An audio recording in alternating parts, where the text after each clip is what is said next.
mais versículos bíblicos mesmo, né, no que diz respeito à oração. Então eu vou ler aqui um pouco daquilo que está escrito e daí a gente vai conversando sobre isso. Princípios da oração bíblica. O que é oração e para que serve? A oração não é apenas um ritual religioso ou um momento de pedir coisas a Deus. O verdadeiro propósito da oração é gerar intimidade com Deus. Ela é uma das formas mais importantes para adquirirmos essa intimidade com Deus. Lá no Salmos 25:14 vai dizer: o segredo do Senhor é para aqueles que o temem. A ele lhes fará saber a sua aliança. Se vós estiverdes em mim e as minhas palavras estiverem em vós, pedireis tudo o que quiserdes e será feito. João 15:7. E depois ele vai falar alinhar nossa vontade com Deus. É dos objetivos também da oração, né? E é interessante porque esse versículo de João 15:7 diz: se vós estiveres em mim e as minhas palavras estiverem em vós, pedireis tudo o que quiserdes e vos será feito.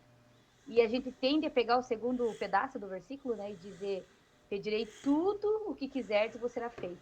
E às vezes a gente pede algumas coisas para Deus e Deus não faz. Opa, peraí, mas a tua palavra diz que tudo que eu pedir no teu nome vai ser feito. Mas antes está dizendo ali: se vós estiverdes em mim e as minhas palavras estiverem em vós. O que a gente entende com isso? Que quando nós estamos em Cristo e Cristo habita em nós, consequentemente, nós vamos desejar a vontade dele. Né? Ele vai nos mudar a ponto de as nossas orações serem mudadas, no sentido de que aqui, a gente vai desejar aquilo que Deus deseja, não completamente, né? Porque temos as nossas falhas, né? Não conseguimos ver claramente aquilo que é a vontade de Deus, mas quando nós estamos em Cristo e Priscila, Ele está em nós, com ergue a certeza máquina, por a favor. gente Ergue se a tampa torna dela. menos egoísta, né? Menos rancoroso. Então, provavelmente as nossas orações vão estar mais alinhadas com aquilo que ele é, né? Com o caráter dele, do que se nós não estamos nele e ele não está em nós, né? Porque a gente pode dizer assim: ah, mas tá, se eu não estou em Cristo, eu não conheço Jesus, Jesus não está em mim, eu não vou orar. Não, existe sim pessoas que oram, né? Não conhecem necessariamente a Cristo, mas oram, né? E às vezes são orações que realmente não estão alinhadas com aquilo que Jesus é, né?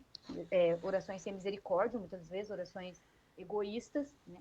E Tiago lá vai falar, né? Vocês pedem e não recebem, não recebem porque não pedem, pedem, mas pedem mal, né? Para satisfazer os seus próprios, aqui, ó, tá aqui. Vocês, eu vou ler que é melhor. 4:3. Meu Deus, que letra pequena. Pedem e não recebem, porque pedem mal para esbanjarem em seus prazeres. Né? Aqui Tiago está dando assim trazendo uma correção, dizendo: olha, vocês não estão recebendo o que vocês estão pedindo, porque vocês estão pedindo mal. E daí a gente alinha com esse João 15:7 aqui, né? Se vós estiveres em mim e as minhas palavras estiverem em vós, pedireis tudo o que quiserdes e vos será feito. Por que vai ser feito?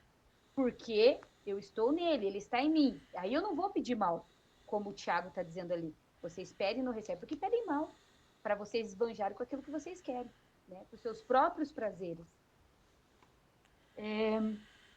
Alinhar a nossa vontade à vontade de Deus. Uma coisa muito interessante é que eu acho que uma das melhores formas, né, de alinhar a nossa vontade à vontade de Deus com relação à oração primeiro nós precisamos conhecer a vontade de Deus. E ele deixa essa vontade dele, aquilo que ele quer, aquilo que é o caráter dele, na palavra. Então nós oramos, se nós orarmos a palavra, às vezes a gente tem uma dificuldade, né? Eu sou uma pessoa que me encaixo nisso. Eu tenho um pouco de dificuldade com oração. Por quê? Porque muitas vezes você pensa: tá, se a Bíblia fala que ele estabeleceu todas as coisas, que ele tem o controle de todas as coisas, por que eu oro? Né? E, assim, na verdade, até ontem na célula, né, Matheus, a gente estava falando sobre a questão da oração e eu não sei, não me lembro certo quem falou: eu orei assim e depois vi que estava errado. Muitas das vezes a oração vai servir para que nós venhamos a colocar aquilo que está no nosso coração para fora e a gente mesmo perceba que aquilo não está alinhado. Porque enquanto está na mente, está na emoção, a gente não tem Noção. muito entendimento do que é. Não tem muita noção. Vou dar um exemplo. Eu gosto de dar exemplos. Contas, né? A gente faz muita conta, né? Eu faço muita conta. Fazia, tô fazendo menos. Mas assim, quando você começa a fazer e não coloca no papel, você não tem muita noção do quanto você deve, do quão enrascado você tá. Agora, quando você coloca no papel, você começa a perceber, você toma consciência. Você começa a tomar consciência da tua real situação. E muitas das vezes a oração é isso. você tá com coisas dentro de você, na tua mente, no teu coração, e você não consegue, não tem clareza do que é. E quando você ora, você coloca para fora e você está falando, mas você também ouve o que você está falando. E às vezes você chega na conclusão de que aquilo não faz sentido, de que aquilo está errado, a forma que você está orando está errada, né? Não está alinhado com aquilo que a palavra de Deus fala. Então, é muito interessante isso, que muitas das vezes a oração vai servir para que a gente tenha noção daquilo que está dentro de nós. Quer continuar, Matheus? Uhum.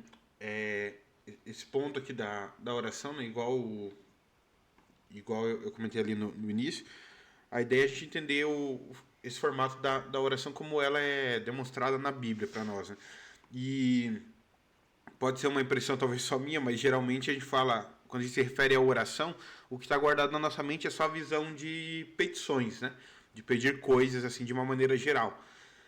E a gente não percebe como que essa é a menor parte da oração, né? Claro que a oração envolve ali, obviamente, o falar, é a ação de você falar, né? De você orar, mas esses pontos aqui, que nem o primeiro de gerar intimidade com Deus e o de aliar nossa vontade à vontade de Deus, eu considero que é impressionante isso, né? Porque o exemplo que nós temos ali de oração nesse sentido é exatamente o de Jesus. Né? Jesus, no momento que ele está falando com o Pai, a reação mais natural dele é dizer, se possível, passa de mim esse cálice. Né? Mas ele finaliza dizendo, todavia não seja feita a minha vontade, mas sim a tua. E tanto em Mateus quanto Lucas ali, 22 e 42. E o fato de Jesus fazer isso já é uma demonstração enorme, né, do desafio que é você vivenciar a vontade do Pai, a vontade de Deus, mas que você precisa ceder, né? Você precisa, através da oração, pedir e conseguir ceder isso com essa graça que o Senhor concede. Eu acredito que a oração é um meio muito eficaz para isso. Né? Além disso, a oração tem serve, né, para a gente receber direção, consolo e transformação. Né? A Bíblia mostra para nós em Jeremias 33:3, que é um texto bem conhecido, né? Que é clama a mim e responder-te-ei, anunciar-te-ei coisas grandes e firmes que não sabes. E depois em Romanos 12:2, não sede conformados com este mundo, mas sede transformados pela renovação do vosso entendimento. E é engraçado que esse segundo texto, geralmente a gente só atrela ele à ideia da palavra, né?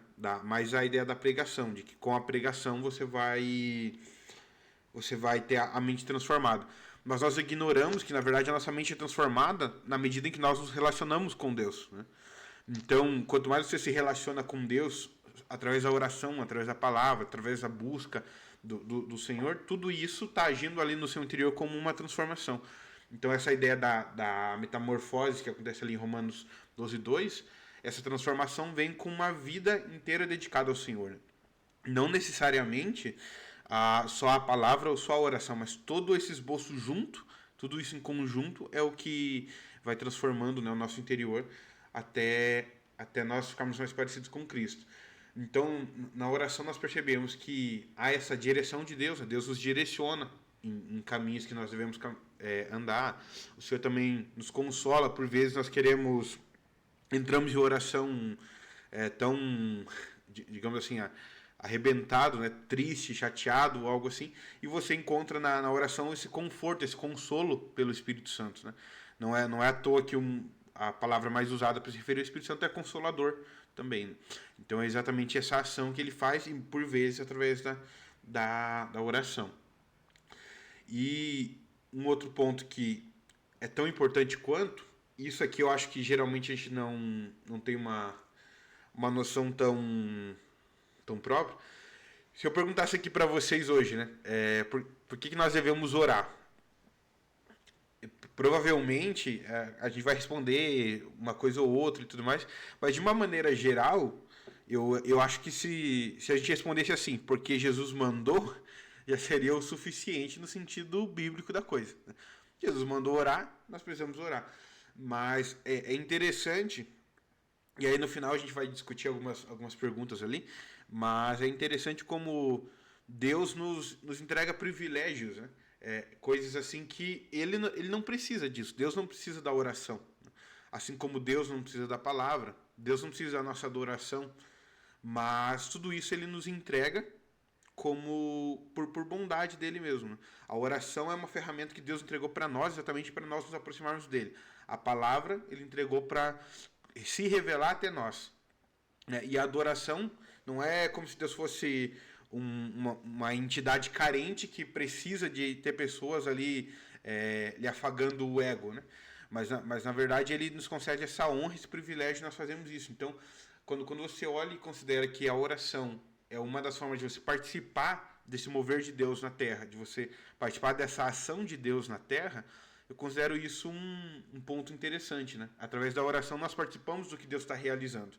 E aí tem perguntas que a gente se faz, que é o que a Bruna comentou, e que a gente se faz só porque nós temos talvez um desejo interno de se aprofundar em coisas que não tem como se aprofundar, né? Porque a gente pergunta, Deus fez porque eu orei? Deus fez porque eu orei? Ou eu orei porque Deus já ia fazer? A gente não sabe ao certo.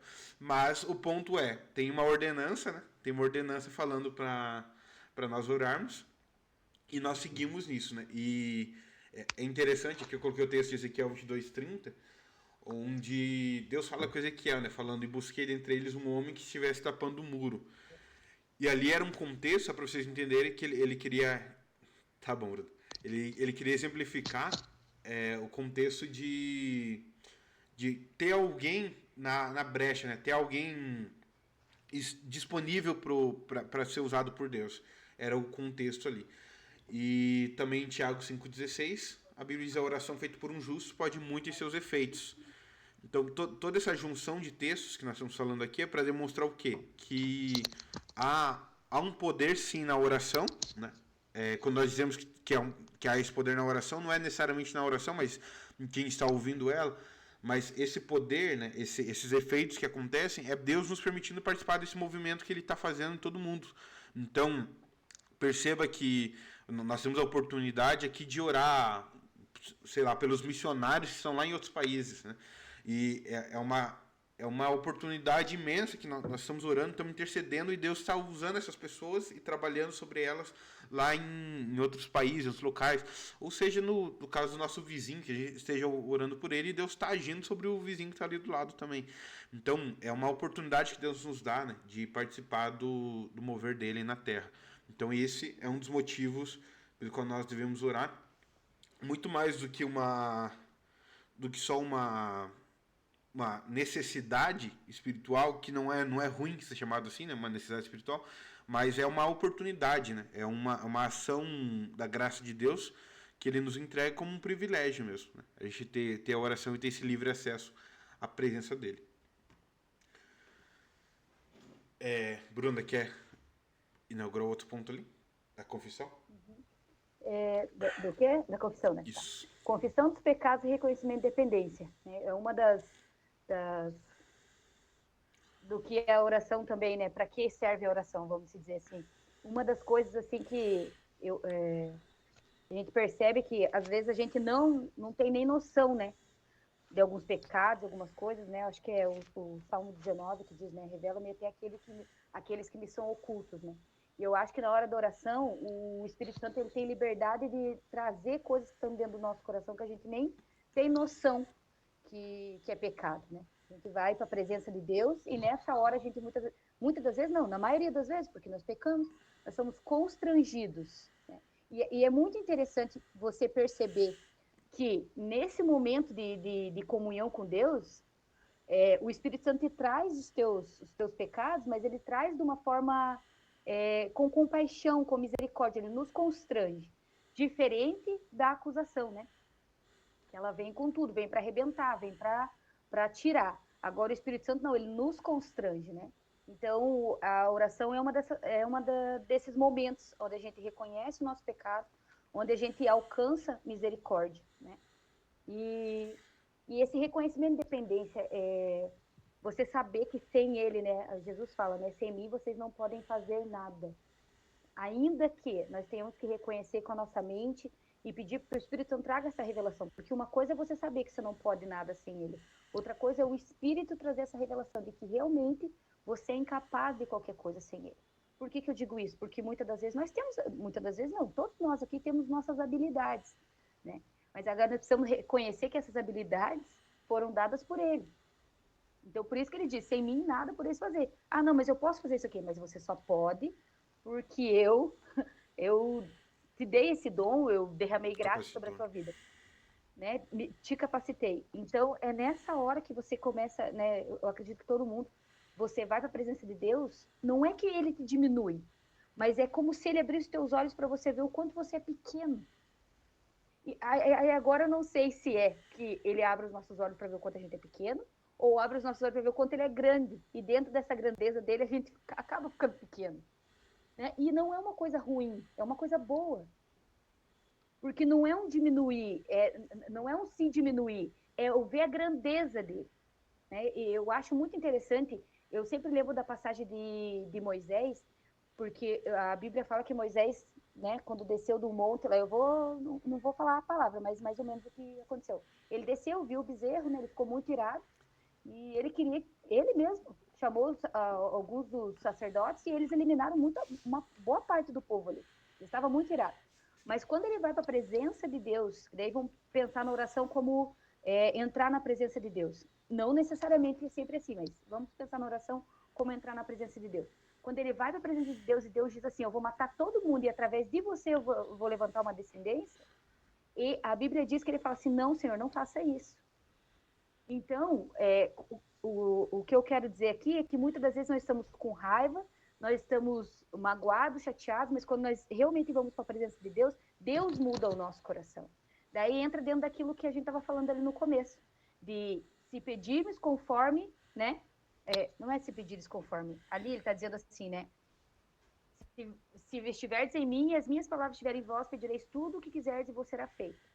Então, nessa hora, a gente percebe que Deus muda o nosso coração.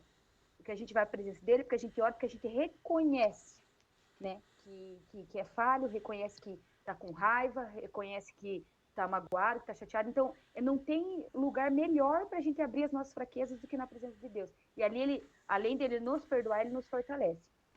E essa passagem lá de Moisés é uma coisa assim, muito interessante. Como ele mudou, né? Ele subiu com muita ira do povo, tanto que, né, muitos foram mortos, até porque ele mandou, mas quando ele sobe, ele vai para a presença de Deus, Deus muda o coração dele.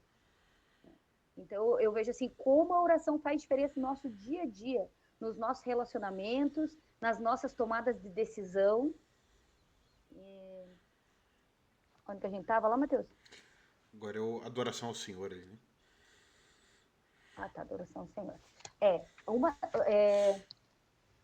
tá, antes tá dizendo ali, né? Se confessarmos nossos pecados, ele é justo para nos perdoar os pecados e nos purificar de toda injustiça. Que a gente estava falando ali de reconhecer fraqueza, de pedir perdão, né? Confissão de pecados. E isso é muito. A gente não costuma muitas das vezes levar a palavra de Deus como algo literal, né? Mas aqui é literal. Se nós confessarmos nossos pecados, ele é fiel e justo para nos perdoar os pecados e nos purificar de toda injustiça. O que a gente entende com isso, né? Que quando nós reconhecemos, não é só confessar, dizer, eu errei e tal, é com o coração realmente arrependido, né? Daí você pensa, mas como que eu tenho um coração arrependido? Porque o Espírito Santo ele gera arrependimento. É a bondade de Deus que te constrange ao arrependimento. Então o Espírito Santo ele te constrange a se arrepender e ele mesmo está ali para perdoar. E por que a gente precisa confessar o nosso pecado? Até para ter consciência dele, que é aquilo que a gente falou. Muitas das vezes a gente faz algumas coisas e não tem nem consciência que a gente faz. Mas se o Espírito Santo traz, a gente precisa ir para a presença de Deus e confessar esse pecado. Dizer, Deus, eu fiquei com raiva e passei dos limites. Deus, eu falei mal. Deus, né? Tantas outras coisas que a gente precisa confessar diante de Deus. Porque as coisas externas a gente dá um jeito de arrumar. Mas muitas das vezes as nossas confissões têm que ser daquilo que é interno, né? Que é a coisa mais difícil que tem. E adoração ao Senhor. Eu, particularmente, eu acho que a melhor hora da oração é essa. Até, eu sempre falo que no começo da minha conversão eu tinha muita dificuldade de orar pedindo coisas a Deus. Porque cada vez que eu ia para a presença de Deus e eu começava a pedir coisas, eu pensava, meu Deus, eu estou perdendo tempo com isso enquanto eu podia estar adorando o Senhor. Enquanto eu podia estar desfrutando da tua presença. Desfrutando. E é o momento da gente reconhecer quem Ele é, né? colocar ele realmente no centro, né? E aí a gente podia falar até de louvor, né, nesse sentido. E louvores não deixam de ser também, né, adoração, né? E, e às vezes a gente ora, tanto louvor como oração, às vezes Cristo não está nem um pouco no centro, né? Não está nem perto do centro. Então, muitas vezes a gente ora pedindo tantas coisas, e isso não é errado. A Bíblia vai falar que a gente deve pedir, que a gente deve fazer conhecidas diante de Deus todas as nossas petições, né? Mas, ao mesmo tempo, se a gente não cuidar, se resume só isso. Até agradecer. Ah, não, eu agradeço Deus pela minha família. É muito bom isso, né? Mas a adoração é diferente. Gratidão é gratidão e eu acho que faz parte da adoração. Mas a adoração é você olhar para ele e reconhecer quem ele é. Ele é grande, ele é santo, ele é misericordioso, ele é bondoso, ele é amoroso, ele é poderoso, ele está acima de todas as coisas, de toda a criação. Então, assim, às vezes a gente nem nunca falou isso para Deus. Nem nunca reconheceu. Eu acho que essa parte da oração está muito ligada à contemplação, né? Porque se você não consegue contemplar quem ele é, dificilmente você vai conseguir adorar. Você precisa contemplar quem ele é. E uma das dificuldades que nós temos no dia a dia hoje, né, dentro da correria que a gente tem, é essa questão da contemplação. É de você parar e ver como Deus é grande, como Deus é lindo, como ele é. Muitas das vezes olhar para a natureza e pensar, nossa, como ele foi criativo. Uma das coisas que uma vez eu parei para pensar, se a gente parar para pensar dentro daquilo que é necessário para o ser humano, Deus podia ter criado a água, algumas árvores frutíferas, o oxigênio, tudo, terra, tal. Mas Deus não precisava ter criado tanta flor como ele criou. Ele não precisava ter feito coisas tão lindas como ele fez. Ele fez pensando em nós.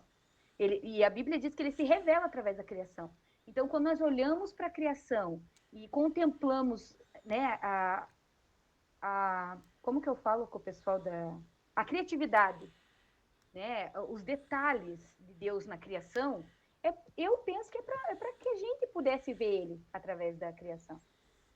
Porque, naturalmente, dentro daquilo que a gente precisa, talvez não precisasse ter tanta coisa bonita. Poderia ter o essencial. Mas quando nós olhamos para a criação e vemos tanta coisa bonita, a gente pode ver Deus nela. A gente pode ver quanto Deus é lindo, quanto Deus é belo, quanto ele é formoso, quanto ele se preocupa com os detalhes. E essa é uma parte que normalmente nos é roubada nesse momento da oração. E é algo que é maravilhoso quando você consegue, porque aquilo parece que, não que seja o objetivo, mas aquilo te preenche. Não é que te preenche, eu acho.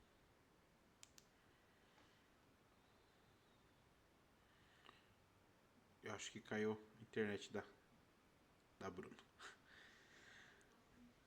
Oi? Ai, Oi? voltou. Deu? Voltou. Eu acho que quando.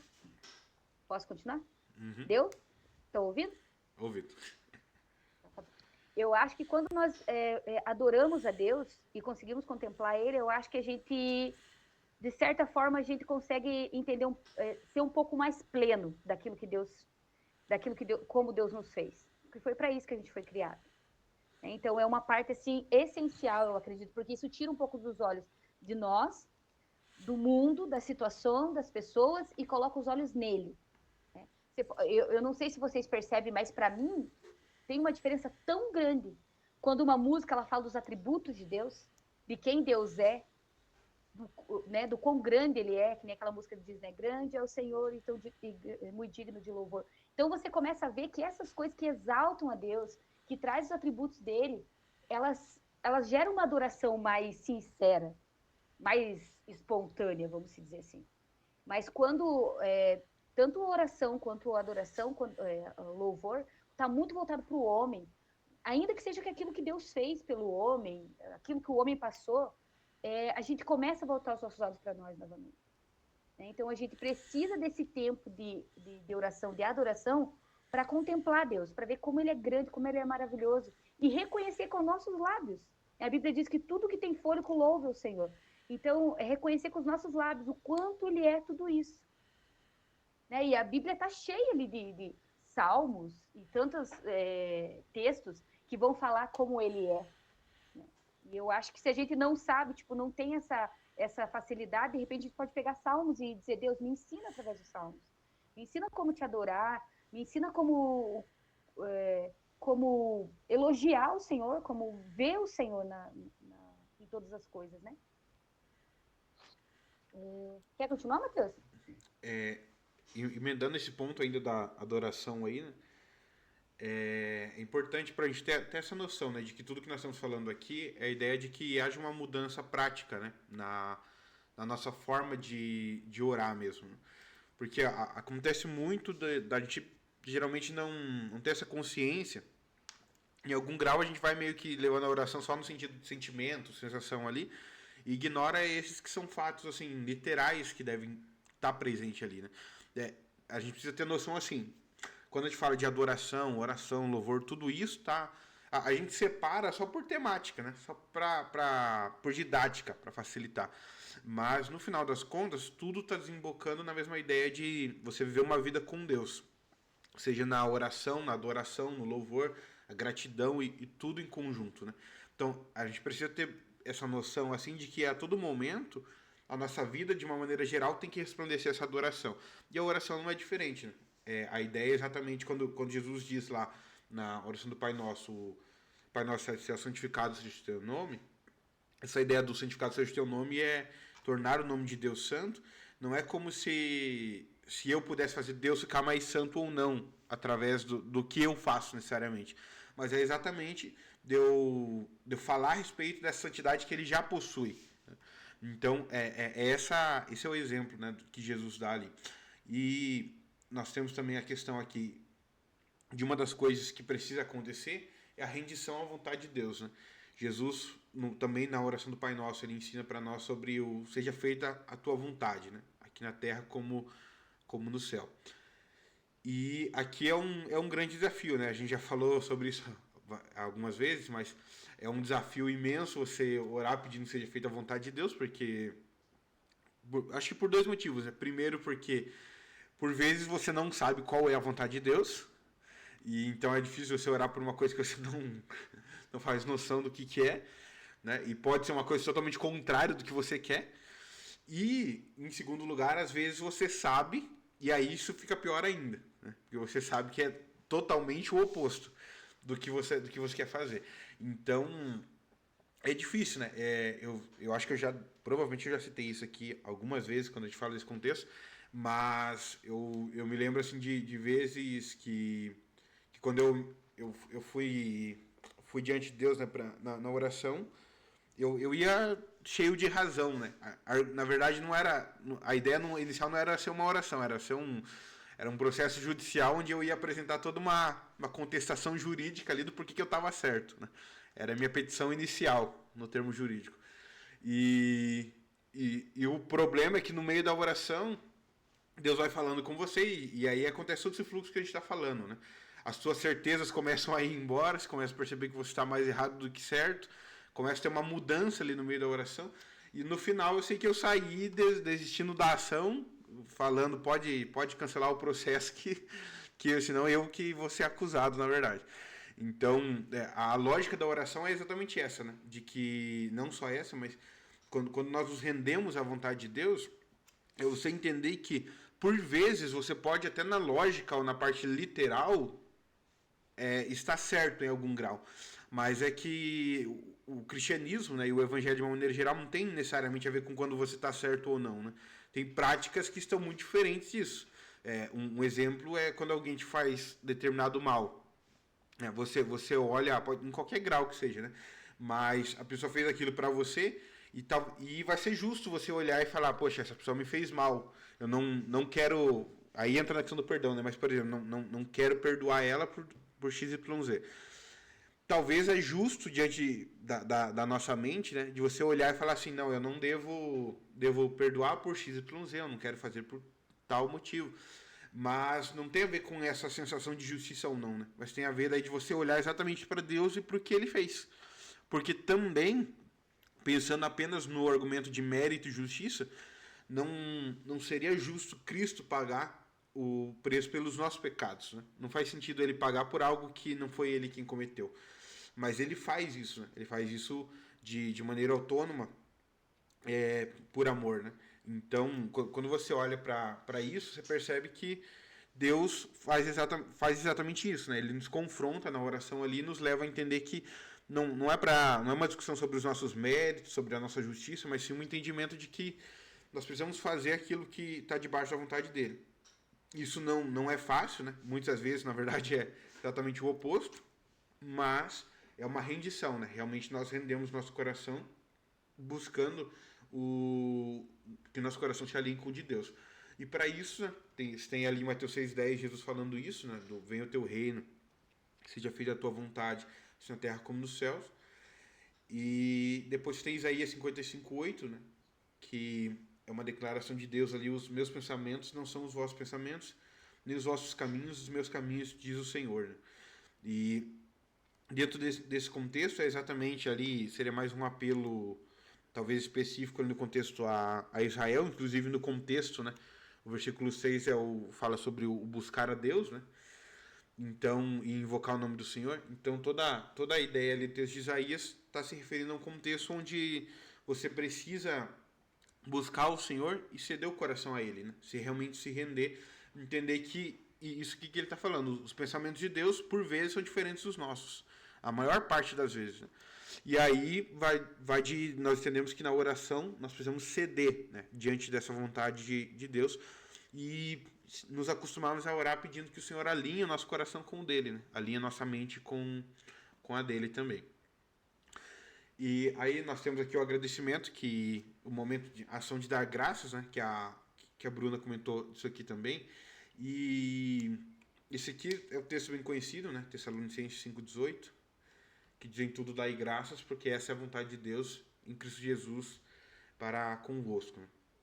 Essa ideia, né, do em tudo dai graças, o em tudo é em tudo, né? E é um texto que não deixa muita margem para você tentar interpretar de outra forma. Né? Não tem como você olhar para ele e dizer, não, talvez esse tudo não é tudo, mas esse tudo é tudo. Né? Está embutido tudo ali dentro, para você dar graça em todo momento, inclusive, né, nesse momento da oração. E eu acho que a oração é um bom momento para a gente praticar isso, porque por vezes, no decorrer do nosso dia, a gente não para pensar nisso. Né?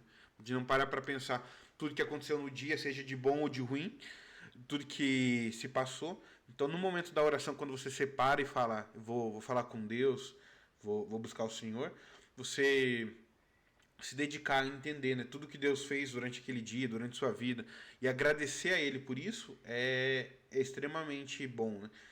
Além disso, eu coloquei aqui o texto de Jó, que é um texto impressionante, né? E é o momento em que ele, de certa forma, tá louvando a Deus, né? Que é o Jó 42,2, né? Quando ele diz: bem sei eu que tudo pode, que nenhum dos seus propósitos pode ser impedido, ou nenhum dos seus planos pode ser frustrado. Essa ideia de Jó só é finalizada depois de uma grande revelação que aconteceu, né? Então, no final das contas, tudo vai ter... Aí entra o ponto que a Bruna falou da contemplação, né? Tudo vai ser uma reação a nós contemplarmos o que Deus fez, faz e continuará fazendo sobre nós. Né? Se nós olhamos para Deus e entendemos tudo que Ele está fazendo, nós conseguimos fazer com que isso vire realmente uma canção de louvor, né? de gratidão a Deus. Né? E esse é o objetivo que nós precisamos ter diariamente. Né? Quer falar da intercessão ali, Bruno? A intercessão, a palavra por si só já fala, né? A questão de interceder, você orar pelo outro. Em 1 Timóteo 2,1 vai falar sobre rogai por todos os homens, orar, né, por todos os homens. Lá em Mateus 22, 37, 39, vai dizer: amarás o Senhor teu Deus, todo o teu coração, de toda a tua alma, de todo o teu pensamento. Amarás o teu próximo como a ti mesmo. Né? Por que tem esse versículo? É uma questão de que se você ama o teu próximo, você vai orar por ele, né? Você vai interceder por ele, né? E interceder está muito ligado àquilo que o Espírito Santo faz, né? Que é intercessor, né? Então, quando nós fazemos isso, nós nos colocamos no Espírito, né? Pelo Espírito Santo, na verdade, intercedendo. É como se, não que a gente fosse santos, né? Que estivéssemos entre Deus e a pessoa. De certa forma, é como se a gente dissesse: Deus, olha para essa pessoa, né? Colocasse a causa dessa pessoa, que muitas das vezes ela ainda não conhece Jesus e ela mesmo não se apresenta diante de Deus, né? também orando, né, por cura de algumas pessoas, né? Às vezes as pessoas estão passando por dificuldades, não tem nem forças para orar, né?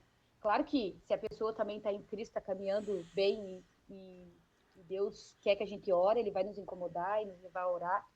Tem a questão também de intercessão por situações específicas, né? Vamos dizer, por eventos que vão acontecer, né? Pela palavra que vai ser ministrada, por tantas outras coisas, né? E, e lá em Ezequiel, a gente leu no outro, né, Mateus? A gente leu em Uhum. outro que fala lá, né? Procurei alguém que se colocasse no muro, né? Ali Deus estava falando sobre alguém que intercedesse pelo povo, né? Alguém que se colocasse à frente. Então, interceder pelo que o versículo fala ali, é uma forma de amar o próximo, né? Amar o teu próximo. Você ama, você se importa. E para você interceder, você tem que se importar. Eu me importo, por isso eu oro por essa pessoa, né? Deixa eu Só voltar aqui. adicionando um ponto ali, Bruna, que eu acho interessante nessa questão da intercessão, é, primeiro pensar que é uma oportunidade para a gente vencer o nosso egoísmo, né? E isso é uma das coisas mais importantes que eu acredito que Deus nos entregou, né? A intercessão. E tem um ponto engraçado aqui, né? Porque não foi nem duas vezes que eu já vi as pessoas falando, nossa, como que a pessoa vai conseguir orar 1 hora ou algo assim, pensando que não tem assunto. O texto diz rogar por todos os homens. Se você for devagarinho, falando todo mundo que você lembra, intercedendo, dá para passar um pouquinho de, Oh, de 1 hora ali, né? Mas isso a gente tá falando só da intercessão, né? Sem considerar os outros pontos ali embutidos nisso. Mas a intercessão, ela realmente, a palavra significa ali você se colocar no meio, né? Mas eu queria só dizer uma coisa que eu acho que a maior parte de nós aqui, pelo menos, veio de berço católico, né? E embora geralmente a maior parte dos católicos, pelo menos, não conheça as suas doutrinas a fundo, mas tem a famosa intercessão dos santos, né? Que é muito conhecida. E é importante só destacar o porquê que isso aqui é diferente, né? No entendimento católico, os santos, mesmo os santos mortos, no caso, podem interceder por nós ou pelas pessoas, porque se entende que a igreja, de uma maneira geral, faz parte do corpo de Cristo no sentido espiritual. Mesmo quando ela morre, ela está ligada ao corpo de Cristo. Então, uma vez que você ore clamando por um santo ou algo assim, você vai conseguir participar dessa intercessão do corpo de Cristo. É uma visão meio estranha pra gente, não tem nenhum sentido bíblico nela, né? Na verdade, é só uma junção, uma costura de versículos que não tem nada a ver com esse ponto. Mas nós acreditamos sim que o Senhor nos dá a possibilidade da gente se colocar no meio pelos outros, mas esse meio aqui não é como se nós conseguíssemos dar uma cobertura espiritual para a pessoa. Né? Eu não consigo dar cobertura espiritual nem para mim mesmo, que dirá que eu vou conseguir fazer isso para alguma outra pessoa. Então, na verdade, a intercessão é apenas eu me colocar no lugar da pessoa para orar por ela, né, mesmo. Mas quem vai agir sobre ela sempre vai ser Deus, sempre vai ser Cristo, que é, como diz a Bíblia, o único mediador entre Deus e os homens. Então, essa ideia da intercessão, ela precisa ficar muito clara para nós o que é, porque se não se cria, como a gente bem sabe, a ideia de que intercessão tá no grupo dos privilegiados, que são pessoas de uma aura espiritual diferente que podem orar por outros. E não é o caso, né? A oração ali é uma dádiva, né? Um presente que Deus nos dá, e vinculado com a intercessão para todos os crentes. Né? Então, se você crê em Jesus, você está dentro desse grupo que precisa rogar por todos os homens ali da terra. Né? Inclusive os governantes, os que você gosta, os que você não gosta. Ele fala dos reis, fala de todos os pontos. Né? Então, essa ideia de nós orarmos e aí participar dessa ação de Deus sobre todo mundo. Né? É interessante você falar isso, Matheus, porque é uma coisa que pega muito, né? Essa questão da intercessão. Por exemplo, eu já vi várias falas, né? Várias falas no decorrer minha caminhada com Cristo sobre, por exemplo, vou te dar um exemplo. Uma pessoa está intercedendo pela outra em um período específico para algo específico. Aí, essa pessoa que está intercedendo pela outra, às vezes acontecem coisas na vida dela nesse período. E o entendimento é, gente, parece bobo, porque assim, você externando, isso é loucura, não existe. Mas é assim, aquilo que aconteceu com aquela pessoa, por exemplo, tinha uma pessoa orando por uma outra pessoa. Essa pessoa estava indo para tal lugar e bateram no carro dela, ela sofreu um acidente. Qual que é o entendimento nessa linha de pensamento que a gente estava falando? Era para aquela pessoa que ela estava orando por ela ter batido o carro. Mas porque ela estava orando por ela, estava sobre ela tudo, é como se ela fosse um muro. Tudo que viria sobre aquela pessoa vai vir sobre ela primeiro.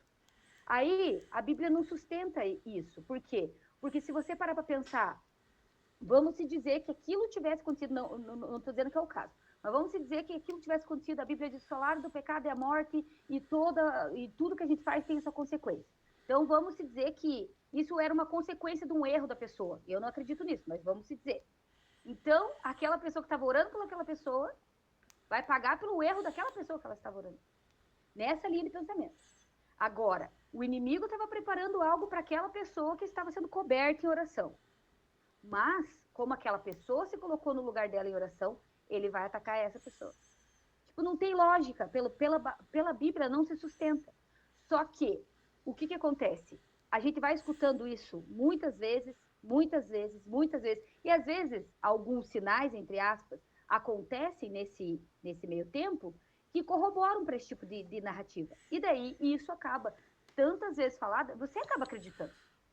Olha, eu estava orando por tal pessoa, meu Deus, olha como é que está a minha vida. Aí você chega num ponto que você não quer orar mais por ninguém. Porque, na verdade, você vai orar pelaquela pessoa, meu Deus, vai vir algo sobre a tua vida. Por exemplo, uma vez a gente ia levar uma pessoa para a célula, e eu falei para a pessoa: olha, a gente vai levar tal pessoa, essa pessoa tinha problema com droga. Ah, não. Não, porque a gente não está preparado para isso. A gente não está preparado, a gente tem uma cobertura espiritual, a gente não consegue cobrir. Outro exemplo, vamos levar uma mulher. Ah, não, aquela tem pombagira, como é que você vai trazer aqui? Tipo, você tá entendendo? Então, é umas coisas assim que não tem muita lógica, sabe? Só que isso está entranhado no meio da igreja. Assim, não em todas, mas eu vivenciei isso por muito tempo. Você cobre uma pessoa, tudo que aquilo que ia vir sobre a pessoa vai vir sobre você. Ou se você está cobrindo e você não está bem, você é um muro furado, um guarda-chuva furado, vai chegar naquela pessoa. Então, e também é aquela coisa assim, se você está como cobertura. Se você não faz, não está em santidade, Deus não vai responder aquela outra pessoa. Cara, mas que Deus injusto que é esse? Se aquela pessoa está clamando e buscando a Deus, o meu erro vai impedir dela receber aquilo que Deus tem para ela, no sentido de revelação, no sentido de se manifestar na vida dela? Então, esse é um perigo dessa questão da intercessão. Porque, dentro do que a palavra diz, isso não tem lógica. Na Quando você verdade, olha ali. é até. Não só não se sustenta, mas é contrário, né, ao ensino da Bíblia. Né? Você pega Ezequiel mesmo falando exatamente isso. Né? No momento em que Israel lá estão dispersos lá e estão falando: mas agora os filhos estão pagando pelo pecado dos pais. Né? Ele fala exatamente isso, fala de maneira clara. O que Deus diz os filhos não vão pagar pelo pecado dos pais, mas cada um, aquele que pecar, esse morrerá. Exatamente como cada um assumindo a consequência do seu erro, né? Seu pecado. Essa ideia, enquanto você falava, me fez lembrar da época que um pessoal da igreja falou sobre esse exemplo da cobertura espiritual, e daí falaram também sobre o exemplo de que no momento. Aí era vinculado com o encontro, né? Em específico. Mas que no momento do encontro, não era da Shalom, era outra igreja, mas que no momento de libertação aconteciam várias questões físicas, incluindo até a soltura de gases, né? Conhecidos como os bons puns, que o pessoal chama na terminologia, que isso acontecia como atos de libertação. Né? E é uma ideia, no mínimo, estranha você pensar que isso seria a ação da libertação acontecendo. Né? Mas realmente a igreja está lotada, né, de coisas desse tipo. Assim. Intercessão, então. Por outro lado, a gente sabe de exemplos muito bons, né?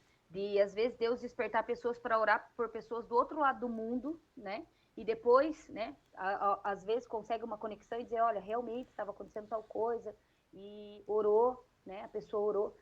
Não precisa ir muito longe. Quantas vezes você ora por uma pessoa, aí você sente o desejo de mandar uma mensagem para ela, você manda uma mensagem, e você percebe que era o Espírito Santo te constrangendo. Né? Esses dias aconteceu uma coisa muito interessante. Eu pensei muito num casal amigo nosso, eu tive um sonho com eles, e orei, orei, orei, orei, orei, e falei para Deus, eu ligo, eu falo, tal, e fiquei assim, sabe? Porque também a gente tem que cuidar, porque às vezes são emoções e coisas, a gente quer fazer na nossa força, mas aí mandei a mensagem, e uma das coisas que a pessoa falou, olha, tudo que você falou, eu não tiro uma vírgula. Então, o que que acontece? Tem esses exemplos que são ruins, que às vezes a gente não entende direito o que são. Eu já cometi esses erros muitas vezes, não estou livre de cometer de novo. Mas, por outro lado, essa questão da intercessão é um privilégio que a gente tem. Muitas vezes orar por pessoas a gente nem sabe, mas Deus coloca, às vezes, algo no nosso coração, na nossa mente, para a gente orar pelas pessoas, e depois você vai ficar sabendo que realmente aquela pessoa estava precisando de oração naquele momento, né? E que Deus fez algo na vida dela. Petições pessoais apresentando as nossas necessidades. Né? Pedi, dá-se-vos-á, buscai e encontrareis, batei, abri-se-vos-á, porque aquele que pede recebe, o que busca encontra, e ao que bate se abre. Mateus 7, 7 e 8. Aí a gente não pode pegar versículo isolado, né? Ele tem que estar dentro do contexto de toda a palavra. Não é que eu vou chegar de qualquer jeito diante de Deus e pedir qualquer coisa e ele vai me conceder. Na verdade, eu tenho que estar ligado nele, ele em mim, a palavra dele em mim, permanecendo em mim, né? E uma das coisas, assim, aquele texto, Hebreus 4,16 diz, né, de que a gente pode... Deixa eu até abrir aqui, que eu marquei os textos, porque eu gosto de ler os textos. Peraí. Hebreus 4,16 vai dizer assim... Portanto, aproximemo-nos do trono da graça com confiança, a fim de recebermos misericórdia, encontrarmos graça e ajuda em momento oportuno. Aproximemo-nos do trono da graça com confiança. Tem outra versão que vai dizer ousadia, né? Que é confiança, intrepidez, né? O que transmite? Transmite a ideia de liberdade, né? De intimidade, de você chegar com confiança diante de Deus. Não confiando em nós mesmos, mas confiando no sangue de Jesus que é sobre as nossas vidas, na justificação que já tem em Cristo, né? Outra coisa que demonstra também é franqueza e coragem. Né? Mas coragem o quê? Segundo as nossas justiças? Eu tenho confiança que eu vou chegar diante de Deus segundo as minhas justiças, segundo aquilo que eu faço. Não, mediante o sangue de Cristo, eu posso chegar diante de Deus com coragem, com ousadia, mas não é uma ousadia desrespeitosa, uma ousadia no sentido de peitar e dizer o que pensa, não. É uma ousadia no sentido de não ter medo. Não ter medo porque você conhece ele, não ter medo porque você sabe que através do sangue de Jesus ele ama você, você é justificado, né?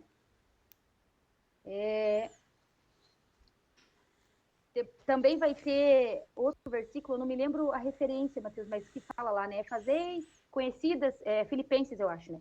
Fazei conhecidas diante de Deus todas as vossas petições, né? Depois vai falar lá, quando você coloca todas essas coisas diante de Deus, para que a paz de Cristo, que excede todo entendimento, guarde a vossa mente e o vosso coração. Então, a gente pega esse versículo, às vezes, isolado, né? Que a paz de Cristo, que excede todo entendimento, guarde a mente e o coração.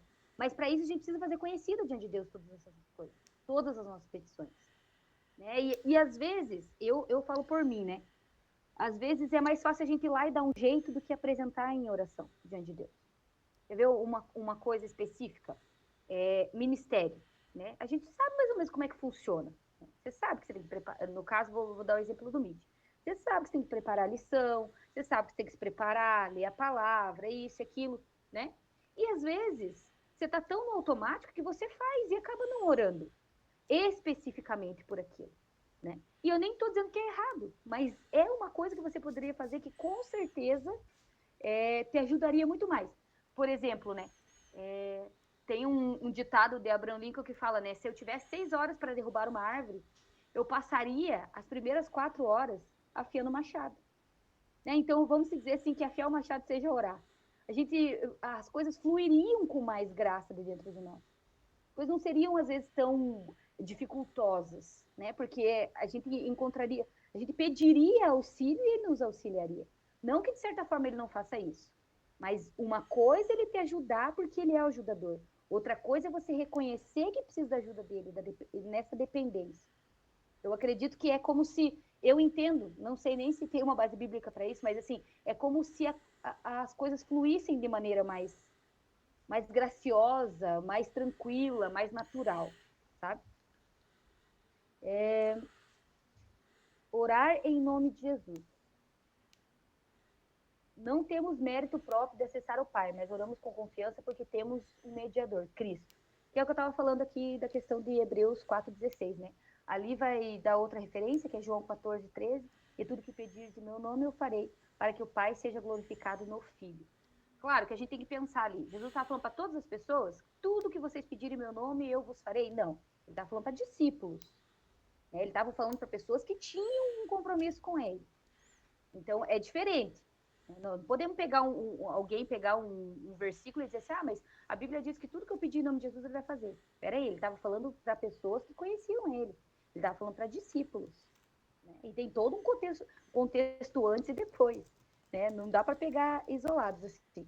Mas entra naquilo que a gente tava falando, que eu estava falando sobre Hebreus, né? Que é entrar com ousadia, com confiança no sacrifício de Cristo, entrar na presença de Deus, sem medo. Né?